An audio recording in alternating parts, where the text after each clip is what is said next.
I remember when I was a little kid, my grandfather decided he was going to build a shed out back. And my grandfather was a master carpenter.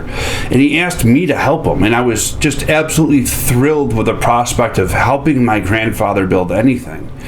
And it was during the summer, and me and my sister used to go over there every day, Monday through Friday, while my mother went to work. And so I'd go over there for breakfast, we'd eat breakfast, and then we'd head out back and we'd start working on this shed. And we did this for days.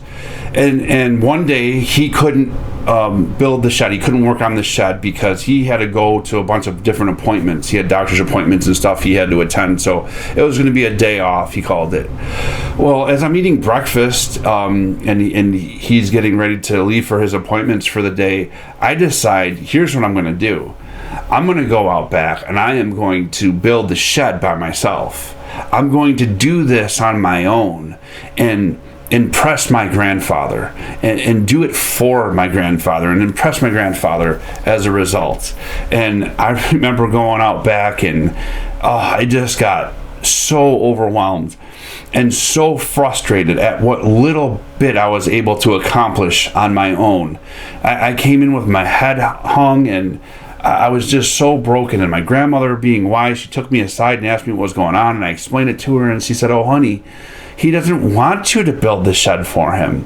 He invited you to build the shed with him. And he did that because he wanted to spend time with me. He doesn't need my help." My grandfather, again, was a master carpenter. I was just a little kid. If anything, I probably made it more difficult for him to build that shed. It was a less productive thing with me helping than it would have been without my help. He did it because he loved me. He invited me onto his mission because he loved me, but he was always the power. He was always the wisdom. He was always the source. Without him, no shed would have been built.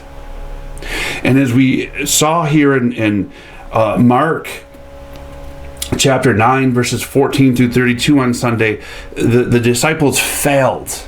They failed to heal the little boy with a demon.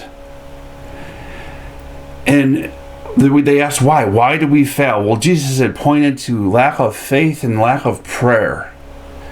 See, they weren't dependent on God. They had succeeded in the past with Jesus when they were God dependent, when they were Christ dependent, when they're in prayer. And when they believed in the power that Christ had bestowed upon them, that it was Christ's power that he gave. It was Christ's authority that he gave over the demons and things like that. When they leaned in and tethered to that, they had effectiveness. See, Jesus Christ, God has called us on mission. It isn't that God needs us. Let's be really clear about that. We probably get in the way a lot more in the mission of God if God would just do it himself. But because he loves us, he calls us into it. And what he has called us into is way beyond our ability and capability.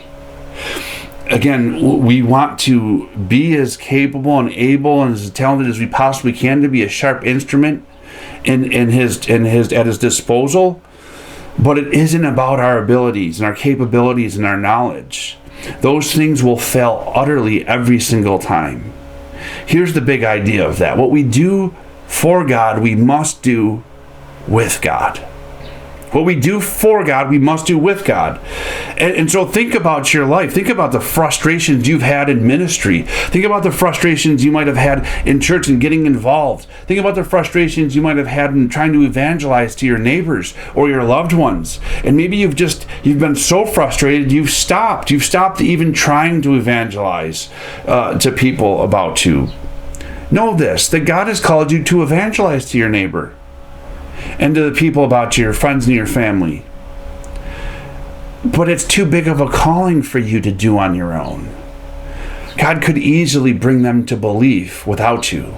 But he's called you in as a loving invitation. He wants to spend time with you. He wants to work in and through you, orchestrate it through you as a vessel and a channel that you might experience the joy that he experiences when a lost comes home. We must be tethered to prayer and belief in the power that isn't our own, to allow our insufficiencies to not to become more sufficient, but to allow our insufficiencies to drive us in to desperate prayer and reliance upon God. What you do for God must be done with God. There is no other way.